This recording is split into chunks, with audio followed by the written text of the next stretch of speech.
ਵਾਹਿਗੁਰੂ ਜੀ ਕਾ ਖਾਲਸਾ ਵਾਹਿਗੁਰੂ जी की फतेह। मैं ਤੁਹਾਡੀ ਹੋਸਟ ਰੀਤ ਕੌਰ ਨਿਊਜ਼ TV 84 ਦੇ ਨਾਲ ਵੀਅਰਸ ਸਜ਼ਾਵਾਂ ਪੂਰੀਆਂ ਕਰ ਚੁੱਕੇ ਬੰਦੀ ਸਿੰਘਾਂ ਦੀ ਰਿਹਾਈ ਲਈ ਸਿੱਖ ਕੌਮ ਪਿਛਲੇ ਲੰਮੇ ਸਮੇਂ ਤੋਂ ਸੰਘਰਸ਼ ਕਰ ਰਹੀ ਹੈ ਅਤੇ ਪੰਜਾਬ ਦਾ ਮੁੱਖ ਮੰਤਰੀ ਬਾਦਲ ਵੀ ਕੇਂਦਰ ਸਰਕਾਰ ਨੂੰ ਬੰਦੀ ਸਿੰਘਾਂ ਦੀ ਰਿਹਾਈ ਲਈ ਹਵਾਈ ਚਿੱਠੀਆਂ ਲਿਖਣ ਦਾ ਦਾਅਵਾ ਕਰਦਾ ਹੈ। पर उन्होंने पुलिस मुखी झूठियां दलीलां दे के रिहाई दे दाविਆਂ ਨੂੰ नित बदलते बयानां राहीं खारज करता है, पर जिथे असल कार्रवाई ने असर पाना है उत्थे कोई काम करके राजी नहीं है। इस दी मुढ़ली उदाहरण भाई बलवीर सिंह बीरे दी पैरोल ते छुट्टी नूं खारज करना है। इसलिए एडवोकेट जसपाल सिंह मंझपुर ने एक प्रेस रिलीज जारी की है, जिस विच उन्होंने स्पष्ट कहा है कि बादल दल, उसका परिवार, पंजाब सरकार, पंजाब पुलिस अते प्रशासन ये सब सिख बंदियां दी रिहाई दे खिलाफ ने। यही कारण है कि दूसरे पासे संघर्ष कमेटी ने बापू सूरत सिंह जी दे संघर्ष नूं आधार बना के एक लहर खड़ी की है, जिस दे विच सिख वॉलंटियरी अपनी गिरफ्तारियां देणगे अते बंदी ਸਿੰਘਾਂ ਦੀ रिहाई लई बादल दी कोठी दे अगे प्रोटेस्ट भी करनगे। व्यूअर्स, इस वेले पंजाब दे विच बंदी ਸਿੰਘਾਂ ਦੀ रिहाई लई की हो रहा है, की अपडेट्स ने, इस बारे अज असीं गलबात करांगे एडवोकेट जसपाल सिंह मंझपुर जी नाल, जिहड़े कि इस वेले साडे नाल फोन लाइन ते जुड़ चुके ने। जी वीर जी, वाहिगुरू जी का खालसा वाहिगुरू जी की फतेह। वाहिगुरू जी का खालसा वाहिगुरू जी की फतेह जी। हाँ जी वीर जी, सब तो पहले असीं बापू सूरत सिंह जी दे संघर्ष तो शुरू करते, जिस तरह उन्होंने काफ़ी देर तक अपना संघर्ष जारी रखा है, भुख हड़ताल की है, इस नूं आधार बना के संघर्ष कमेटी ने वॉलंटियर लई गिरफ्तारियां मंगे ने, वॉलंटियर्स मंगे ने। इस वेले पंजाब दे विच इस संबंधी की अपडेट्स ने, की हो रहा है, इस बारे सारे दर्शकों नूं वेरवे सहित जानकारी दिओ। हाँ जी, देखो जे पहला बंदी ਸਿੰਘਾਂ ਦੀ रिहाई बारे गल करिए तो ਉਹਦੇ वास्ते स्पष्ट रूप ਦੇ ਵਿੱਚ ਦੇਖਦਾ ਕਿ ਪੰਜਾਬ ਸਰਕਾਰ ਜਿਹੜੀ ਬਿਲਕੁਲ ਵੀ ਸਿੱਧ ਨਹੀਂ ਹੈਗੀ ਤੇ ਉਹ ਬਾਰ-ਬਾਰ ਪ੍ਰੈਸ ਕਾਨਫਰੰਸਾਂ ਪਹਿਲਾਂ ਵੀ ਕਰਕੇ ਕਹਿ ਰਹੇ ਵੀ ਅਸੀਂ ਨਹੀਂ ਕਿਸੇ ਨੂੰ ਛੱਡ ਸਕਦੇ। ਪਹਿਲਾਂ ਕਿਸੇ ਦਾ ਵੀ ਨਾਂ ਨਹੀਂ ਲੈਂਦੇ ਸੀ, ਪੰਜਾਬ ਦੀ ਜੇਲ੍ਹ ਦੇ ਵਿੱਚ ਜਾਂ ਪੰਜਾਬ ਸਟੇਟ ਦਾ ਕੋਈ ਕੈਦੀ ਹੈ ਨਹੀਂ ਜਾਂ ਫਿਰ ਚਾਰ ਦਾ ਨਾਂ ਲੈਣ ਲੱਗ ਪਏ। ਤੇ ਹੁਣ ਉਹਨਾਂ ਨੇ ਯਾਨੀ ਕਿ ਸਪਸ਼ਟ ਇਹ ਉਸ ਤੋਂ ਬਾਅਦ ਜਿਨ੍ਹਾਂ ਦੇ ਹਾਈ ਕੋਰਟ ਦੇ ਨਿਰਦੇਸ਼ਾਂ ਦੇ ਉੱਤੇ ਰਿਹਾਈਆਂ ਦੇ ਨਕਸ਼ੇ ਚਲਾਉਣ ਲਈ ਜਾਂ ਉਹਨੂੰ ਪਾਸ ਕਰਨ ਲਈ ਹਾਈ ਕੋਰਟ ਦੇ ਨਿਰਦੇਸ਼ ਸੀ, ਉਹਨਾਂ ਨੂੰ ਵੀ ਉਹਨਾਂ ਨਕਸ਼ਿਆਂ ਨੂੰ ਪਹਿਲਾਂ 2 ਮਹੀਨੇ ਪਹਿਲਾਂ ਭਾਈ ਸੁਬੇਗ ਸਿੰਘ ਦੀ ਜਿਹੜੀ ਆ ਉਹ ਜਿਹੜੀ ਰਿਹਾਈ ਦਾ ਹਾਈ ਕੋਰਟ ਨੇ ਨਿਰਦੇਸ਼ ਦਿੱਤਾ ਸੀ ਤੇ ਭਾਈ ਨਾਨਕ ਸਿੰਘ ਦੀ ਰਿਹਾਈ ਦਾ ਤੇ ਉਹਨੂੰ ਉਹਨਾਂ ਦਾ ਨਕਸ਼ਾ ਜਿਹੜਾ ਉਹ ਫੇਰ ਕੀਤਾ ਗਿਆ ਪੰਜਾਬ ਸਰਕਾਰ ਵੱਲੋਂ। ਫਿਰ ਹੁਣ ਜੇ ਪੈਰੋਲ ਦੀ ਵੀ ਗੱਲ ਚੱਲੀ ਜਾਂ ਭਾਈ ਬਾਪੂ ਸੂਰਤ ਸਿੰਘ ਦੇ ਸੰਘਰਸ਼ ਦੇ ਵਿੱਚ ਕੁਛ ਧਿਰਾਂ ਵੀ ਸਮਝਦੀਆਂ ਸਨ ਕੋਈ ਪੈਰੋਲ ਵਗੈਰਾ ਮਿਲ ਜਾਵੇ ਤਾਂ ਉਹ ਪੈਰੋਲ ਵੀ ਜਿਵੇਂ ਭਾਈ ਬਲਵੀਰ ਸਿੰਘ ਵੀਰੇ ਦੀ ਪੈਰੋਲ ਦੀ ਜਿਹੜੀ ਉਹਨਾਂ ਦੀਆਂ ਪੰਚਾਇਤਾਂ ਵੱਲੋਂ ਲਿਖ ਕੇ ਦਿੱਤਾ ਗਿਆ ਜ਼ਿੰਮੇਵਾਰੀ ਲਈ ਗਈ, ਉਹਨੂੰ ਵੀ ਜਿਹੜਾ ਉਹਨਾਂ ਦੀ ਪੈਰੋਲ ਛੁੱਟੀ ਜਿਹੜੀ ਹਰ ਕੈਦੀ ਦਾ ਇੱਕ ਰਾਈਟ ਆ ਪੰਜਾਬ ਦੇ ਵਿੱਚ, ਉਹ ਵੀ ਛੁੱਟੀ ਜਿਹੜੀ ਉਹਦੀ ਖਾਰਜ ਕੀਤੀ ਗਈ। ਤੇ ਜਿੱਥੋਂ ਤੱਕ ਜਥੇਬੰਦੀਆਂ ਜਾਂ ਸੰਘਰਸ਼ ਕਮੇਟੀ ਦੇ ਵਿੱਚ ਸਾਰੀਆਂ ਪਾਰਟੀਆਂ ਦੇ ਜਿਹੜੇ ਨੁਮਾਇੰਦੇ ਸ਼ਾਮਲ ਆ, ਅੱਜ ਦਾ ਜਿਹੜਾ ਪ੍ਰੋਗਰਾਮ ਹੈਗਾ ਉਹ ਗੁਰਦੁਆਰਾ ਅੰਬ ਸਾਹਿਬ ਮੋਹਾਲੀ ਤੋਂ ਜਿਹੜਾ ਜਥਾ ਹੈ ਉਹ ਪਿਛਲੇ ਦਿਨੀ ਗੁਰਦੁਆਰਾ ਫਤਿਹਗੜ੍ਹ ਸਾਹਿਬ ਤੋਂ ਚੱਲਿਆ ਸੀ ਜਥਾ, ਉਹਨਾਂ ਨੂੰ ਮੂਲੇਪੁਰ ਥਾਣੇ ਫੜ ਕੇ ਤੇ ਸ਼ਾਮ ਨੂੰ ਛੱਡ ਦਿੱਤਾ ਗਿਆ ਸੀ। ਤੇ ਅੱਜ ਦਾ ਜਿਹੜਾ ਜਥਾ ਗੁਰਦੁਆਰਾ ਅੰਬ ਸਾਹਿਬ ਮੋਹਾਲੀ ਤੋਂ ਚੱਲ ਕੇ ਉਧਰ ਨੂੰ ਚਾਲੇ ਪਾਏਗਾ। ਉਹ ਹੁਣ ਪੰਜਾਬ ਪੁਲਿਸ ਫੜਦੀ ਆ ਨਹੀਂ ਫੜਦੀ ਜਾਂ ਉਹਨਾਂ ਨੂੰ ਕੇਸ ਪਾਉਂਦੀ ਆ ਜਾਂ ਚੰਡੀਗੜ੍ਹ 'ਚ ਦਾਖਲ ਹੋਣ ਦਿੰਦੇ ਨੇ। ਜ਼ਿਆਦਾ ਕਰਕੇ ਚੰਡੀਗੜ੍ਹ ਬਾਰਡਰ ਦੇ ਉੱਤੇ ਜਿੰਨੇ ਵੀ ਕੋਈ ਧਰਨੇ ਪੰਜਾਬ ਤੋਂ ਉਧਰ ਨੂੰ ਜਾਂਦੇ ਆ ਉੱਥੇ ਰੋਕ ਲਏ ਜਾਂਦੇ ਆ। ਤੇ ਇਸੇ ਤਰ੍ਹਾਂ ਦੀਆਂ ਜਿਹੜੀਆਂ ਹੈਗੀਆਂ ਨੇ ਇੱਕ ਜਾਗਰੂਕਤਾ ਦੇ ਵਾਸਤੇ ਇਹ ਪ੍ਰੋਗਰਾਮ ਬੜੇ ਸਹਾਈ ਸਿੱਧ ਹੁੰਦੇ ਨੇ, ਪਰ ਸਰਕਾਰ ਜਿਹੜੀ ਆ ਉਹ ਬਿਲਕੁਲ ਵੀ ਜਿਹੜੀ ਸਿਹਤ ਨਹੀਂ ਹੈਗੀ। ਪਿਛਲੇ ਦਿਨੀ ਜਿਹੜਾ ਗੁਰਦੀਪ ਪਿੰਕੀ ਸੀ ਉਹ ਸ਼ਿਕਾਇਤ ਰਿਹਾ, ਮੁੜ ਕੇ ਪੁਲਿਸ ਦੇ ਵਿੱਚ ਹੋਇਆ, ਉਹਦੀ 7 ਸਾਲ ਬਾਅਦ ਰਿਹਾਈ ਹੋਈ ਤੇ ਉਹਦੀ ਖਬਰ ਆਈ ਆ ਵੀ ਉਹਨੂੰ ਦੁਬਾਰੇ ਜਿਹੜਾ ਇੰਸਪੈਕਟਰ ਉਹਦੀ ਰਿਹਾ ਵੀ ਕੀਤਾ ਗਿਆ ਉਹਨੂੰ ਪਿਛਲੇ ਸਾਲ, ਤੇ ਹੁਣ ਉਹਨੂੰ ਦੁਬਾਰੇ ਜਿਹੜਾ ਇੰਸਪੈਕਟਰ ਪਦਵੀ ਦੇ ਦਿੱਤੀ ਗਈ ਤੇ ਉਹਦੀ ਅੱਗੇ ਤਰੱਕੀ ਉਹਨੂੰ ਸ਼ਾਇਦ DSP ਬਣਾਉਣ ਦੀ ਵੀ ਜਿਹੜੀ ਆ ਕਾਰਵਾਈ ਇਨ ਪ੍ਰੋਸੈਸ ਹੈਗੀ ਆ। ਸੋ ਇਹ ਸਾਰੀ ਵਿਤਕਰੇਬਾਜ਼ੀ ਸਿੱਖਾਂ ਦੇ ਨਾਲ ਜਾਂ ਜਿਹੜੇ ਸਿੱਖ ਸੰਘਰਸ਼ ਦਾ ਸਿੱਖ ਸਿਆਸੀ ਵਿਚਾਰਧਾਰਾ ਵਖਰੇਵਾਂ ਰੱਖਦੇ ਆ ਉਹਨਾਂ ਦੇ ਨਾਲ ਜਿਹੜਾ ਇਹ ਸਰਕਾਰ ਖਾਸ ਤੌਰ ਤੇ ਬਾਦਲ ਦੀ ਜਿਹੜੀ ਆ ਉਹ ਵਿਤਕਰਾ ਕਰਕੇ ਤੇ ਜਿਹੜੇ ਪੁਲਿਸ ਦੇ ਨਾਲ ਜਿਹੜੇ ਸੰਬੰਧਿਤ ਬੰਦੇ ਨੇ ਉਹਨਾਂ ਨੂੰ ਕਿਵੇਂ ਰਿਆਇਤਾਂ ਦੇਈਏ, ਇਹ ਦੋਹਰੇ ਮਾਪਦੰਡ ਕਾਨੂੰਨ ਦੇ ਤੇ ਸਰਕਾਰ ਦੇ ਜਿਹੜੇ ਸਾਰਿਆਂ ਦੇ ਸਾਹਮਣੇ ਆ ਰਹੇ। जी तो वीर जी, जिस तरह से गल की, एक पासे पिंकी है जिसनों 7 साल दे विच ही वापस लगता कि हम वापस अपनी पोजीशन ते चला गया, अपनी पोस्ट चला गया, पर दूसरे पासे जिहड़े बंदी सिंह ने इन्ने ने सालां तो जेलों दे विच ने बिना किसी गल तो काफ़ी ने अपनी सजावां भुगत भी चुके ने जिन्होंने कोई काम भी किया। पर जिस तरह असीं पहलां तां बापू सूरत सिंह जी ने अपना संघर्ष जारी रखिया, हुण ਸਿੰਘਾਂ अपनी गिरफ्तारियां दे रहे हैं जां फिर इस तरह प्रोटेस्ट कर रहे हैं, तुहानूं की लगदा कि इस दे नाल बादल सरकार ते कोई फर्क पेगा, कोई प्रैशर पेगा? ਦੇਖੋ ਜੀ, ਹੁਣ ਬਾਦਲ ਸਰਕਾਰ ਜਾਂ ਬਾਦਲ ਪਰਿਵਾਰ ਪਰਸਨਲੀ ਕੀ ਚਾਹੁੰਦਾ, ਮੈਂ ਇਹ ਨਿੱਜੀ ਤੌਰ ਤੇ ਕਹਿ ਸਕਦਾ ਵੀ ਬਾਦਲ ਜਿਹੜਾ ਹੈਗਾ ਉਹਨੇ ਹਮੇਸ਼ਾ ਇਹਨਾਂ ਮੁੱਦਿਆਂ ਦੇ ਵਿੱਚ ਆਪਣੇ ਵੋਟ ਦੀ ਰਾਜਨੀਤੀ ਦਾ ਜਾਂ ਆਪਣੀ ਸੱਤਾ ਦੀ ਭੁੱਖ ਦੇ ਵਾਸਤੇ ਉਹਨੇ ਇਹਨਾਂ ਮੁੱਦਿਆਂ ਨੂੰ ਜੇ ਕਿਸੇ ਨੂੰ ਉਹ ਗੱਲ ਕਰਨੀ ਆ, ਉਹਨੇ ਮੰਨ ਲਓ ਕੁਛ ਛੱਡਣੇ ਵੀ ਆ ਬੰਦੇ, ਉਹਨੇ SGPC ਅਗਲੇ ਸਾਲ ਸੰਭਾਵਨਾ ਹੈਗੀ ਆ ਰਹੀ ਆ ਜਾਂ 2017 ਦੀ ਵਿਧਾਨ ਸਭਾ ਚੋਣਾਂ ਦੇ ਮੱਦੇਨਜ਼ਰ ਉਹਦੇ ਲਾਗੇ ਜਾ ਕੇ 2 4 5 ਬੰਦੇ ਜ਼ਰੂਰ ਛੱਡਣ ਵੱਲੋਂ ਹੋਊਗਾ, ਕਿਉਂਕਿ ਪੰਥਕ ਮਖੌਟਾ ਦੁਆਰੇ ਪਾਉਣ ਦੇ ਯਤਨ ਹੋ ਰਹੇ ਨੇ। ਜਿਵੇਂ ਉਹ ਦਰਸ਼ਨ ਯਾਤਰਾ ਚੱਲ ਰਹੀ ਆ ਤੇ ਸੰਭਾਵਨਾ ਹੈਗੀ ਆ ਜੁਲਾਈ ਜਾਂ ਅਗਸਤ ਦੇ ਵਿੱਚ ਜਿਹੜੀ ਆ SGPC ਸੰਬੰਧੀ ਸੁਪਰੀਮ ਕੋਰਟ ਦਾ ਫੈਸਲਾ ਆਏਗਾ ਤੇ ਉਹਦੇ ਬਾਅਦ 1 ਸਾਲ ਦਾ ਪ੍ਰੋਸੈਸ ਹੈ SGPC ਦਾ।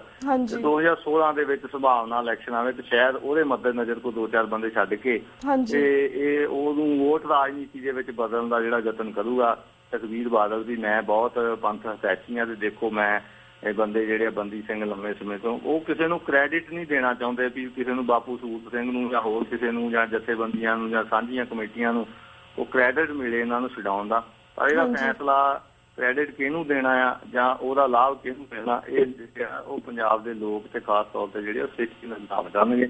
ਇਹਨਾਂ ਦੀ ਅੱਜ ਦੀ ਤਰੀਕ ਦੇ ਵਿੱਚ ਸਰਕਾਰ ਦੀ ਕੋਈ ਭਾਵਨਾ ਨਹੀਂ ਹੈਗੀ ਵੀ ਕਿਸੇ ਨੂੰ ਕੋਈ ਛੱਡਿਆ ਜਾਵੇ। ਜੋ ਕੰਟਰੋਲ ਉਹਨਾਂ ਦੇ ਕੰਟਰੋਲ ਦੇ ਵਿੱਚ ਜਿੰਨਾ ਕਿ ਜਦੋਂ ਚੱਲਦਾ ਕੰਮ ਜੋ ਉਹਨਾਂ ਨੂੰ ਲੱਗਦਾ ਰਿਹਾ ਵੀ ਠੀਕ ਹੈ ਤੇ ਉਹਨਾਂ ਨੇ ਉਹਨਾਂ ਹੋਣ ਦੇਣਾ। ਉਸ ਤੋਂ ਬਾਅਦ ਉਹਨਾਂ ਨੇ ਜਿੱਦਾਂ ਅੱਗੇ ਵੀ ਹੁੰਦਾ ਵੀ ਬੰਦਿਆਂ ਨੂੰ ਜਦੋਂ ਲੱਗਿਆ ਵੀ ਕੋਈ ਸਖਤ ਪ੍ਰੋਗਰਾਮ ਆ ਗਿਆ ਉਹ ਜ਼ਰੂਰ ਬੰਦਿਆਂ ਨੂੰ ਜਿਹੜਾ ਉਹ ਰਾਉਂਡ ਅਪ ਪਹਿਲਾਂ ਹੀ ਕਰਨਗੇ। ਜੀ ਤੇ ਵੀਰ ਜੀ, ਤੁਸੀਂ ਆਪਣੀ ਗੱਲਬਾਤ ਦੇ ਵਿੱਚ ਸਾਨੂੰ ਦੱਸਿਆ ਕਿ ਭਾਈ ਬਲਵੀਰ ਸਿੰਘ ਬੀੜਾ ਜੀ ਦੀ ਕੋਈ ਪੈਰੋਲ ਤੇ ਛੁੱਟੀ ਨਹੀਂ ਮਿਲੀ ਹੈਗੀ, ਇਹਨਾਂ ਦਾ ਕੇਸ ਕੀ ਹੈ? ਇਸ ਬਾਰੇ ਵੀ ਸਾਡੇ ਦਰਸ਼ਕਾਂ ਨੂੰ ਜਾਣਕਾਰੀ ਦਿਓ। ਭਾਈ ਬਲਵੀਰ ਸਿੰਘ ਬੀੜੇ ਨੂੰ 2009 ਦੇ ਵਿੱਚ ਲੁਧਿਆਣਾ ਰੇਲਵੇ ਸਟੇਸ਼ਨ ਤੋਂ ਅਰੈਸਟ ਕੀਤਾ ਗਿਆ ਸੀ, ਜਿਸ ਤੋਂ ਬਾਅਦ ਉੱਤੇ 8 ਹੋਰ ਕੇਸ ਪਾਏ ਗਏ, ਜਿਹਦੇ ਚ 25 ਅਗਸਤ 2009 ਨੂੰ ਇਹਦੀ ਅਰੈਸਟ ਸੀ। 27 ਅਗਸਤ ਨੂੰ ਮੇਰੇ ਸਮੇਤ ਭਾਈ ਦਲਜੀਤ ਸਿੰਘ ਬਿੱਟੂ ਹੁਣਾਂ ਨੂੰ ਤੇ ਪਾਰਟੀ ਦੇ ਆਗੂਆਂ ਨੂੰ ਬਹੁਤਿਆਂ ਨੂੰ ਅਰੈਸਟ ਕੀਤਾ ਸੀ ਪੰਜਾਬ ਭਰ ਚੋਂ। ਤੇ ਉਹ ਕੇਸ ਸਾਰੇ ਜਿਹੜੇ 8 ਕੇਸ ਸੀ ਭਾਈ ਬਲਵੀਰ ਸਿੰਘ ਦੇ, ਉਹ ਸਾਰੇ ਜੇ ਲਿਲੀ ਸ਼ਰਮਾ ਕਤਲ ਕੇਸ ਸੀ ਡੇਰਾ ਪ੍ਰੇਮੀ ਦਾ, ਉਹ ਵੀ ਬਰੀ ਹੋ ਚੁੱਕਿਆ। ਤੇ ਜਿਹੜਾ ਇਸ ਕੇਸ ਦੇ ਵਿੱਚ ਅੱਤਵਾਦ ਵਿਰੋਧੀ ਐਕਟ ਸੀ, ਅਨਲੌਫੁਲ ਐਕਟੀਵਿਟੀ ਪ੍ਰੀਵੈਂਸ਼ਨ ਐਕਟ, ਉਹਦੇ ਵਿੱਚੋਂ ਵੀ ਭਾਈ ਬਲਵੀਰ ਸਿੰਘ ਬੀੜਾ ਜਿਹੜਾ ਬਰੀ ਹੋਇਆ, ਉਹਦੀ ਪਤਨੀ ਵੀ ਇਸ ਕੇਸ 'ਚ ਰੱਖੀ ਗਈ ਸੀ, ਉਹ ਵੀ ਬਰੀ ਹੋਈ ਆ। ਸੋ ਉਹਦੇ ਉੱਤੇ ਸਿਰਫ ਅੱਜ ਦੀ ਤਰੀਕ ਦੇ ਵਿੱਚ ਜਿਹੜਾ ਉਹ ਕੈਦੀ ਆ, ਉਮਰ ਕੈਦੀ 302 ਦਾ ਜਿਹੜਾ ਉਮਰ ਕੈਦੀ ਜਿਹੜੇ ਆਮ ਪੰਜਾਬ ਦੀਆਂ ਜੇਲ੍ਹਾਂ ਭਰੀਆਂ ਹੋਈਆਂ ਕਤਲ ਕੇਸਾਂ ਦੇ, ਤੇ ਉਹਦਾ ਜਿਹੜੀ ਪੈਰੋਲ ਛੁੱਟੀ ਜਿਹੜੀ 1 ਮਹੀਨੇ ਦੀ ਉਹਦੀ ਬਿਰਧ ਮਾਤਾ ਘਰੇ ਆ, ਉਹਦੀ ਘਰ ਵਾਲੀ ਪਤਨੀ ਉਹਦੀ ਘਰੇ ਹੈਗੀ ਆ, ਘਰ ਦੇ ਉਹਦੇ ਮਾੜੇ ਹਾਲਤ ਨੇ, ਉਹਦੇ ਸੁਧਾਰਨ ਵਾਸਤੇ ਹਰੇਕ ਕੈਦੀ ਨੂੰ ਜਿਹਦੇ ਨਾਲ ਜ਼ਮੀਨ ਹੋਵੇ ਉਹਨੂੰ 42 ਦਿਨ ਦੀ, ਜਿਹਦੇ ਨਾਲ ਜ਼ਮੀਨ ਨਾ ਕੋ ਹੋਵੇ ਉਹਨੂੰ ਜਿਹੜੀ ਆ ਉਹ 30 ਦਿਨ ਦੀ ਜਿਹੜੀ ਪੈਰੋਲ ਛੁੱਟੀ ਮਿਲਦੀ ਆ। ਉਹ ਖਾਰਜ ਕੀਤੀ, ਉਹ ਲਿਖ ਕੇ ਵੀ ਇਹਦੇ ਬਾਅਦ ਆਉਣ ਦੇ ਨਾਲ ਅਮਨ ਕਾਨੂੰਨ ਭੰਗ ਹੋਊਗਾ, ਜੋ ਇੱਕ ਫਾਰਮਲ ਲਾਈਨ ਪੁਲਿਸ ਨੇ ਰੱਖੀ ਹੋਈ ਆ। ਇਸ ਸੰਬੰਧ ਮੈਂ ਦੱਸਣਾ ਚਾਹਾਂਗਾ ਵੀ ਉਹ ਤਤਕਾਲੀ SSP ਨਾਲ ਵੀ ਕਿਸੇ ਅਕਾਲੀ MP ਤੋਂ ਕਹਾਇਆ ਗਿਆ ਇਹ ਛੁੱਟੀ ਦਿਓ, ਕਹਿੰਦਾ ਨਹੀਂ ਜੀ ਠੀਕ ਆ ਅਸੀਂ ਜ਼ਰੂਰ ਕਰਾਂਗੇ, ਜਿਹੜੀਆਂ ਇਹੋ ਜਿਹੇ ਕੰਮ ਨਹੀਂ ਰੁਕਣਗੇ। ਉਹ SSP ਜਦੋਂ ਪਟਿਆਲੇ SSP ਸੀ, ਜਦੋਂ ਨਾਭਾ ਜੇਲ੍ਹ ਗਿਆ ਉੱਥੇ ਵੀ ਉਹਨਾਂ ਗੱਲ ਕੀਤੀ, ਉਹ ਕਹਿੰਦਾ ਮੈਂ ਕਦੀ ਛੁੱਟੀ ਨਹੀਂ ਰੋਕੂਗਾ। ਪਰ ਬਾਪੂ ਸੂਰਤ ਸਿੰਘ ਦੇ ਬਹਿਣ ਕਰਕੇ ਉਹਨਾਂ ਨੇ ਉਸ ਖਾਤੇ ਦੇ ਵਿੱਚ ਪਾ ਲਿਆ ਵੀ ਜੇ ਬਲਵੀਰ ਸਿੰਘ ਨੂੰ ਛੁੱਟੀ ਤਾਂ ਦਿਆਂਗੇ ਜੇ ਬਾਪੂ ਸੂਰਤ ਸਿੰਘ ਉੱਠਣਾ ਮੰਨੇ ਭੁੱਖ ਹੜਤਾਲ ਤੋਂ। ਤਾਂ ਉਹਨਾਂ ਨੇ ਫਿਰ DGP ਸਮੇਤ ਸੈਣੀ ਦੇ ਧਿਆਨ 'ਚ ਇਹ ਗੱਲ ਆਈ ਤੇ ਉਹਨੇ ਇਹ ਜਿਹੜੀ ਹੈ ਛੁੱਟੀ ਪੈਰੋਲ ਖਾਰਜ ਕਰ ਦਿੱਤੀ। ਤੇ ਹੁਣ ਉਹਦੀ ਦੁਬਾਰੇ ਜਿਹੜੀ ਇਸ ਸਰਕਾਰ ਦੇ ਫੈਸਲੇ ਦੇ ਖਿਲਾਫ ਹਾਈ ਕੋਰਟ ਦੇ ਵਿੱਚ ਜਿਹੜੀ ਰੇਟ ਆ ਉਹ ਕਾਗਜ਼ ਭੇਜਦੇ ਗਏ ਆ, ਆਉਂਦੇ ਦਿਨਾਂ ਦੇ ਵਿੱਚ ਉਹ ਲੱਗ ਜੂਗੀ। ਜੀ ਤੇ ਵੀਰ ਜੀ, ਅਸੀਂ ਇੱਕ ਹੋਰ ਕੇਸ ਦੇ ਉੱਪਰ ਤੁਹਾਡੀ ਅਪਡੇਟ ਲੈਣਾ ਚਾਹਾਂਗੇ, ਜਿਸ ਤਰ੍ਹਾਂ ਸਿੱਖ ਕੌਮ ਦੀ ਅਣਖ ਤੇ ਸ਼ਾਨ ਭਾਈ ਜਗਤਾਰ ਸਿੰਘ ਹਵਾਰਾ ਤੇ ਵੀ ਕਾਫੀ ਕੇਸਿਸ ਪਾਏ ਗਏ ਨੇ। ਇਸ ਸੰਬੰਧੀ ਤੁਸੀਂ ਟਾਈਮ ਟੂ ਟਾਈਮ ਆਪਣੇ ਫੇਸਬੁੱਕ ਤੇ ਦਰਸ਼ਕਾਂ ਨੂੰ ਅਪਡੇਟ ਕਰਦੇ ਰਹਿੰਦੇ ਹੋ, ਐਂਡ ਆਲਸੋ ਤੁਸੀਂ ਦਿੱਲੀ ਵੀ ਜਾਂਦੇ ਹੋ, ਕਾਫੀ ਕੇਸਿਸ ਪੰਜਾਬ ਦੇ ਵਿੱਚ ਵੀ ਨੇ। ਚਾਹਾਂਗੇ ਕਿ ਦਰਸ਼ਕਾਂ ਨੂੰ ਤੁਸੀਂ ਦੱਸੋ ਕਿ ਇਸ ਵੇਲੇ ਉਹਨਾਂ ਦੇ ਕੇਸਿਸ ਦੀ ਕੀ ਅਪਡੇਟ ਹੈ। ਹਾਂਜੀ, ਭਾਈ ਜਗਤਾਰ ਸਿੰਘ ਹਵਾਰਾ ਦੇ ਬਹੁਤੇ ਕੇਸ ਜਿਹੜੇ ਪੰਜਾਬ ਦੇ ਵਿੱਚ ਆਲਰੇਡੀ ਰੋਪੜ, ਫਤਿਹਗੜ੍ਹ, ਜਲੰਧਰ ਦੇ ਵਿੱਚ ਆ। 1995 ਦੇ ਵਿੱਚ ਬੇਅੰਤ ਮਰਡਰ ਕੇਸ ਦੇ ਵਿੱਚ ਸਪੈਸ਼ਲ ਨੋਟੀਫਿਕੇਸ਼ਨ ਹੋਣ ਕਰਕੇ ਉਹ ਜੇਲ੍ਹ ਦੇ ਵਿੱਚ ਚੱਲਿਆ। ਉਸ ਤੋਂ ਬਾਅਦ ਉਹ ਜਿਹੜੇ ਕੇਸ ਸੀ ਪੰਜਾਬ ਦੇ ਬਾਕੀ ਉਹ ਬਹੁਤੇ ਲੱਗ ਨਹੀਂ ਸਕੇ। 2 ਲੁਧਿਆਣਾ ਦੇ ਵਿੱਚ ਦੇ ਕੇਸ ਜਿਹੜੇ ਲੱਗੇ ਸੀ ਜਿਹੜੇ ਪਿਛਲੇ ਸਮੇਂ ਦੌਰਾਨ ਉਹ ਬਰੀ ਹੋ ਚੁੱਕੇ ਆ। 2 ਲੁਧਿਆਣੇ ਦੇ ਹੋਰ ਕੇਸ ਹੈਗੇ ਆ ਜਿਹੜੇ ਆਉਂਦੇ ਦਿਨਾਂ ਦੇ ਵਿੱਚ ਅਸੀਂ ਕੋਰਟ ਦੇ ਵਿੱਚ ਜਿਹੜੀ ਪਹੁੰਚ ਕਰਾਂਗੇ ਵੀ ਉਹ ਕੇਸ ਜਿਹੜੇ ਆ ਪ੍ਰੋਸੀਡ ਆਨ ਕੀਤੇ ਜਾਣ। ਤੇ ਬਹੁਤਾ ਕਰਕੇ ਜਦੋਂ ਭਾਈ ਸਾਹਿਬ ਦੇ ਕੇਸ ਦਿੱਲੀ ਵਾਲੇ ਖਤਮ ਹੋ ਗਏ ਤੇ ਉਹਨਾਂ ਨੇ ਤਿਹਾੜ ਜੇਲ੍ਹ ਦੇ ਦਿੱਲੀ ਨੇ ਤਿਹਾੜ ਜੇਲ੍ਹ ਦੇ ਵਿੱਚ ਰੱਖਣਾ ਨਹੀਂ, ਉਸ ਤੋਂ ਬਾਅਦ ਉਹਨਾਂ ਨੂੰ ਪੰਜਾਬ ਜਾਂ ਬਰੈਲ ਜੇਲ੍ਹ 'ਚ ਸ਼ਿਫਟ ਕੀਤਾ ਜਾਊਗਾ ਐਜ਼ ਪਰ ਜਿਵੇਂ ਵੀ ਸਰਕਾਰ ਦੀ ਨੀਤੀ ਹੋਊਗੀ। ਤਾਂ ਫਿਰ ਉਮੀਦ ਆ ਵੀ ਜਿਹੜੇ ਪੰਜਾਬ ਦੇ ਬਾਕੀ ਕੇਸ ਆ ਉਹ ਸ਼ੁਰੂ ਹੋਣਗੇ। ਤੇ ਲੁਧਿਆਣੇ ਦੇ 2 ਕੇਸ ਹੋਰਾਂ ਦਾ ਪਤਾ ਲੱਗਿਆ ਸੀਗਾ, ਉਹਨਾਂ ਦੇ ਜਿਹੜੇ ਸੰਬੰਧ ਆਉਂਦੇ ਦਿਨਾਂ ਦੇ ਵਿੱਚ ਕੋਰਟ ਦੇ ਵਿੱਚ ਐਪਲੀਕੇਸ਼ਨਾਂ ਲਾਤੀਆਂ ਜਾਣਗੀਆਂ ਉਹਨਾਂ ਕੇਸਾਂ ਨੂੰ ਪ੍ਰੋਸੀਡ ਆਨ ਕਰਨ ਦੀਆਂ। ਜੀ thank you so much for that update ਵੀਰ ਜੀ। ਇਸ ਦਾ ਸੁਣਨ ਦੇ ਵਿੱਚ ਆਇਆ ਕਿ ਅਕਾਲੀ ਦਲ ਪੰਚ ਪ੍ਰਧਾਨੀ ਦੇ ਵਾਈਸ ਪ੍ਰੈਜ਼ੀਡੈਂਟ ਬਾਬਾ ਹਰਦੀਪ ਸਿੰਘ ਮਹਾਰਾਜ ਤੇ ਜਾਨਲੇਵਾ ਹਮਲਾ ਹੋਇਆ ਹੈ। ਇਸ ਘਟਨਾ ਦੀ ਵੀ ਸਾਡੇ ਦਰਸ਼ਕਾਂ ਨੂੰ ਜਾਣਕਾਰੀ ਦਾ ਕਿ ਐਗਜ਼ੈਕਟਲੀ ਕੀ ਹੋਇਆ। ਉੱਥੇ ਬਾਬਾ ਜੀ ਦੇ ਪ੍ਰਬੰਧ ਅਧੀਨ ਜਾਂ ਉੱਥੇ ਸੰਗਤ ਦੇ ਸਹਿਯੋਗ ਦੇ ਨਾਲ ਉੱਥੇ ਇੱਕ ਸਕੂਲ ਆ, ਇੱਕ ਗੁਰਦੁਆਰੇ ਦਾ ਪ੍ਰਬੰਧ ਜਿਹੜਾ ਉੱਥੇ ਚਲਾ ਰਹੇ ਬਾਬਾ ਜੀ ਹਰਦੀਪ ਸਿੰਘ ਹੁਣੀ। ਉੱਥੇ ਹੁਣ ਉੱਥੇ ਜੋ ਪ੍ਰਬੰਧਕ ਕਮੇਟੀ ਆ ਉਹਦੇ 'ਚ ਬਾਬਾ ਜੀ ਨਾਲ ਸੰਬੰਧਿਤ ਜਾਂ ਕਹਿ ਲਓ ਵੀ ਪੰਥਕ ਧਿਰਾਂ ਨਾਲ ਸੰਬੰਧਿਤ ਬੰਦਿਆਂ ਦੀ ਜਿਹੜੀ ਨੁਮਾਇੰਦਗੀ ਜ਼ਿਆਦਾ, ਤੇ ਜਿਹੜੇ ਬਾਦਲ ਦਲ ਦੇ ਜਾਂ ਸਿਕੰਦਰ ਸਿੰਘ ਮਲੂਕੇ ਦੇ ਮੰਤਰੀ ਦੇ ਧੜਾ ਹੈਗਾ ਉਹਨਾਂ ਦੇ ਬੰਦੇ ਥੋੜੇ ਆ, ਉਹਨਾਂ ਦੀ ਉੱਥੇ ਚੱਲਦੀ ਨਹੀਂ। ਉਹ ਯਾਨੀ ਕਿ ਉਹ ਗੁਰੂ ਘਰ ਤੇ ਸਕੂਲ ਦੇ ਉੱਤੇ ਕਬਜ਼ਾ ਕਰਨਾ ਚਾਹੁੰਦੇ ਆ ਤੇ ਉਹ ਯਾਨੀ ਕਿ ਉਹ ਸਮਝਦੇ ਆ ਵੀ ਸਾਡਾ ਪੰਜਾਬ ਦੇ ਵਿੱਚ ਸਰਕਾਰ, ਸਾਡੀ ਪੰਜਾਬ ਦੇ ਵਿੱਚ ਸਰਕਾਰ ਆ, ਅਸੀਂ ਜਿੱਥੇ ਚਾਹੀਏ ਉੱਥੇ ਕਬਜ਼ਾ ਕਰੀਏ, ਕਿਸੇ ਨੂੰ ਕੋਈ ਇਤਰਾਜ਼ ਨਹੀਂ ਹੋਣਾ ਚਾਹੀਦਾ। ਜੇ ਕੋਈ ਇਤਰਾਜ਼ ਕਰਦਾ ਤੇ ਉਹਨੂੰ ਇਸ ਤਰ੍ਹਾਂ ਗੁੰਡਾਗਰਦੀ ਦੇ ਨਾਲ, ਖਾਸ ਤੌਰ ਤੇ ਮਾਲਵਾ ਪੱਟੀ ਦੇ ਵਿੱਚ ਅਕਾਲੀ ਦਲ ਬਾਦਲ ਦੀ ਜਿਹੜੀ ਗੁੰਡਾਗਰਦੀ ਉਹ ਦਿਨੋਂ ਦਿਨ ਵੱਧਦੀ ਜਾਂਦੀ ਆ। ਇਹਦੇ ਤੇ ਮਰਜ਼ੀ ਗੋਲੀਆਂ ਚਲਾਉਂਦੇ, ਕਦੀ ਕਿਸੇ ਨੂੰ ਮਾਰ ਦਿੰਦੇ ਆ, ਕਦੀ ਕਿਸੇ ਨੂੰ ਮਾਰ ਦਿੰਦੇ ਆ।